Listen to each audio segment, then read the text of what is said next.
Ace's Place. What a rush!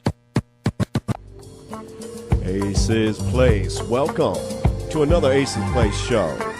We got a busy show today. We got the Egyptian Lover. We got his music. We've got Cadillac Don and his music. So sit back, relax. It's very busy today. Get ready. Ace's Place, y'all. Ace's Place. Again, I've reached out there. I've done my homework, and I found another legend. I've got nothing but legends coming here, and this one helped create a sound on the left side, if you will, that I'm sure a lot of you remember. Our guest today started his career around 15 years old, DJing and mixing in an unorthodox way. He later honed his craft and helped create that first identity to the sound of the West Coast hip-hop. He made a stomp and grind. He likes the girls. He even called out DJs asking them a question. Ace's Place. I give you the Egyptian Lover. Say hello, Eep. Hello, B. I got to tell you, man, to this day, I can go in a club, drop one of your songs, and people just go nuts on the Egyptian Lover. They all of a sudden, you see women in their 40s, you know, I'm in the 40s now, you know, you go in the club, and they're trying to be that respectable, but that song comes on, and all of a sudden, that booty goes to shaking, and they forget who they are. It's quite an awesome scene. Yeah, it's a song to make you dance. It was created as a dance song. I was a DJ when I made it, so I made it to make you dance, and to this day, it's still making people dance. The quality of the song was ahead of its time. I mean, we went to the studio, professional studio, and we actually made the song as clean and as loud as possible to get you to dance, and that's exactly what it's doing to this day. How did you, coming from, I believe it was Central LA, get into DJing and evolve into the Egyptian Lover? Well, I took the nickname.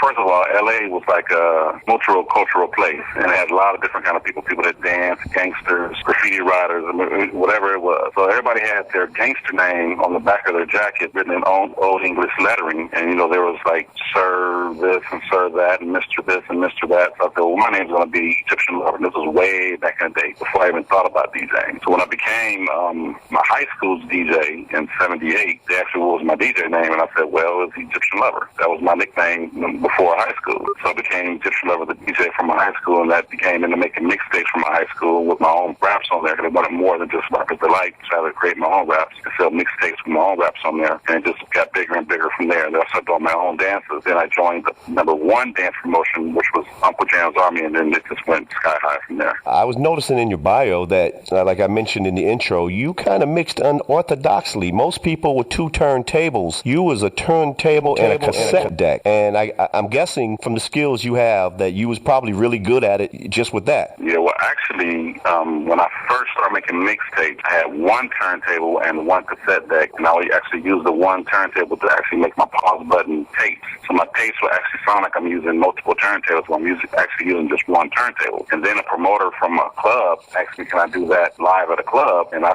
just said, yeah, because I didn't know what he was talking about. And they said, oh, he wants me to use 2 turntables and actually do these cassette edits with 2 turntables. So I had to try to figure out how can I make these turntables sound like a cassette edit. And my brother kind of helped me along. He said, well, why don't you, while 1 record is playing forward, have a second record follow it. So like, let's say, I'm giving you an example. If we're talking about So Rough, So Tough by Roger. Mm-hmm. So rough, so tough, out here, baby. They said, while the first record is going baby, have the second record following it, have beat behind saying baby, and then I can move the mixer over to the next turntable, so it goes baby, baby, but I want to go 3 times. So I said, while the second record is playing, I want to rewind the first record back to the beginning part of baby again, and then bring the mixer back over to the right side and go baby for the 3rd time. We call that the triple threat. And that's how I started cassette editing live on 2 turntables, and then I got better at it and better at it, where I could do it quicker, faster, and even more precise than anybody else that could DJ at that time. Being that you're from the West Coast, and you had mentioned like Rappers Delight and stuff, hip-hop especially,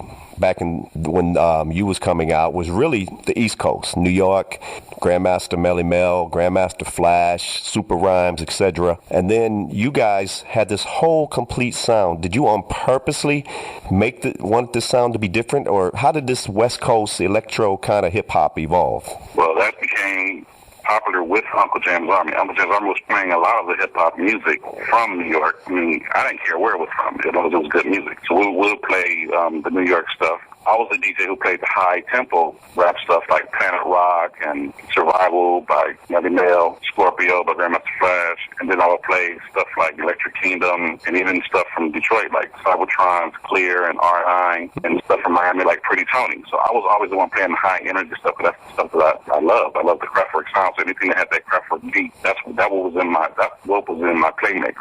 I was always the one playing the high energy stuff. So when I started making my own records, of course I made it high energy, like Planet Rock and all of the high energy songs that were out at that time. So that's how I created my music. Now Ice-T had made a hip hop record before that called Cold Wind Madness, and I actually went to the studio with a friend of mine named Roger Clayton. We actually mixed that record for her, and that's how we got a little bit of studio knowledge. And then I did a documentary called Breaking and Entering, where it was just all 808 drum machine and scratching, so Ice-T could rap on it in the documentary. And I got a little more studio experience. And then we went to a studio when Uncle Jam's Army. I did Dollar Freak and Guess Yes Yes. Got more studio experience. And then I went back and did Egypt. So that sound came from just the kind of DJ style that I had with Uncle Jam's Army, and that's where my Egypt style came from. And then the other West Coast groups like Wrecking Crew and World Class Wrecking Crew and LA Dream Team, they kind of copied that Uncle Jam's Army and the Egyptian Lover style, and that became the West Coast sound at that time. Where I didn't call it West Coast sound, I called it the Egyptian Lover sound.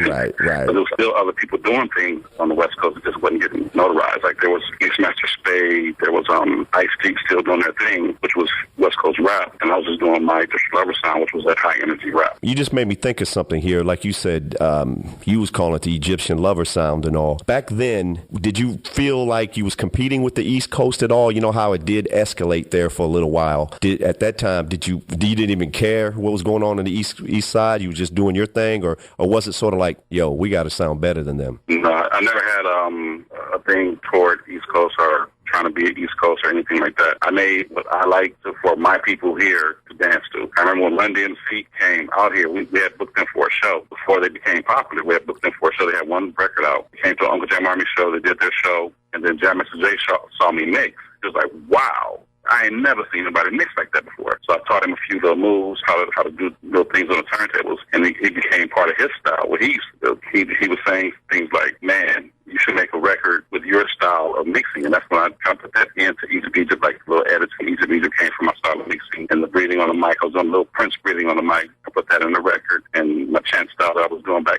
when in high school when I used to sell mixtapes, all that came about at the same time, which became my style. So all I cared about was making people dance with my style of music. And my style was a mixture of Kraftwerk, Prince, Planet Rock, all mixed together. And that became what I wanted to do. And that's what I always did. And that's what I still do today. Now, which leads me into my next question. Like you said, Prince and Kraftwerk. Before you was, I guess when you first started your DJing and all that, who were the artists that you was listening to really made you say, you know what, I want to DJ? Who made you think I want to take records and make my own little mixture of stuff? It would have to be Prince, Roger and Zap, One Way, Confunction, all the funk stuff that was out at that time. I mean, when Rappers Delight came out, I didn't want to mix it. I just wanted to listen to it. But, I could hear, Good Times in the background, so I started, mixing Good Times just like they would do to make the record longer.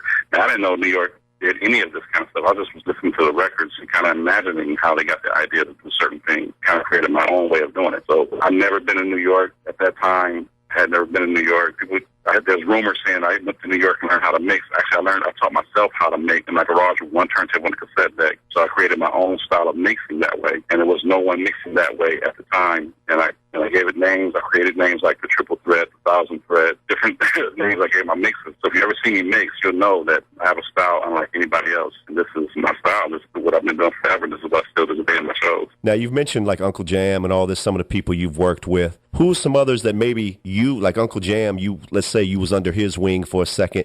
Who did you bring under your wing might be out there that we might know, and who possibly today you might be bringing out also? Definitely Bobcat was the next DJ under my wing. He became LL Cool J's DJ, and he's still, one of the baddest DJs out there. And then they had Battle Cat that came out under my wing. Pretty much all the DJs in LA got a little bit from me. When Uncle Jam Army used to do shows, I used to see all the DJs from LA just watching me do my thing. I mean, guys from Wrecking Crew, everybody would just watch and say, wow, like look at this dude just doing a different style of mixing than anybody else. I used to hear on the radio the DJs doing my style of mixing, like doing my triple threats and doing my certain style of scratching and certain ways I bring in the record into another record. And it was like that for another 5-10 years after I stopped DJing in LA. And it was kind of cool because I used to like travel and go to Atlanta. And I saw this one guy doing some of my mixes in Atlanta, and I asked him how he learned that style. He said, well, Bobcat taught me. I said, that's cool. My style was getting spread around. Right. So it was kind of like a thrill to see somebody else on my style that I didn't teach,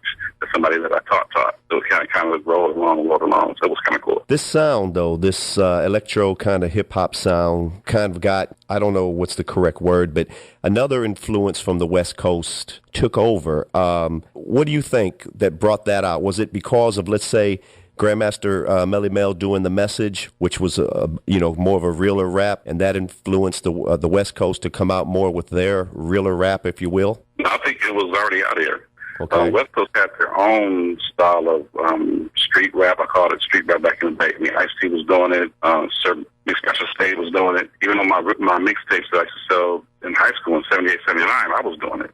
You only can rap about what you know or what you can dream of or fantasize about, and that's what rap was. So if you only know the streets, then you have to rap about what's happening in the streets. When I heard their stuff, I said, well, it's the stuff that other people were doing, like Fade, and even heard like Two Live Crew do some nasty raps, but it was up to a fast tempo. I thought it was like maybe more like Two Live Crew slowed down. The NWA stuff was more like that because it was using profanity and you can't really use that for the radio. I thought it was like a big step for them. Like, you got to put this on a record? Okay, let's see if it sells. And it did pretty good. I'm like, oh, cool. So what did you do during that time when that, let's say like NWA and all them, that was the sound of the West Coast? Was you just then touring and stuff, or was you trying to compete, or what did you do during that? I never competed with anyone, really. I mean, it's just I've been in my own world from day one. I'm still in my own world, so it was never a competition with anybody. But I had released a Greatest Hits album in '89, and I was touring with that album, doing a lot of stuff, that album, for probably the next 10 years, till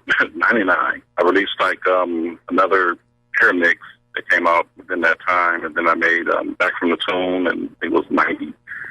I continued to make music. It wasn't a lot like I did back in the day, but I still put out albums. And then in 2004, I just started going to Europe, and I found my big fan base out there. So now I'm going to Europe every other month since 2004 till today. There's something I'd like to ask, like you said, a pioneer like yourself.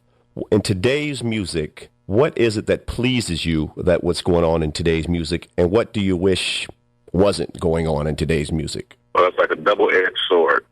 What pleases me in today's music is a kid with an idea of what he wants a song to sound like can actually record that idea at home on his laptop without having to pay for the $5,000 studio and the $3,500 mastering and the $6,000 pressing and the album cover and all that kind of stuff. He can actually do it at home for his electricity bill and put it out on the internet with just an electricity bill. So I think that's a good way presenting your talents to the world without having to pay to get out there. Now, the other side of that double-edged sword is the quality of the music.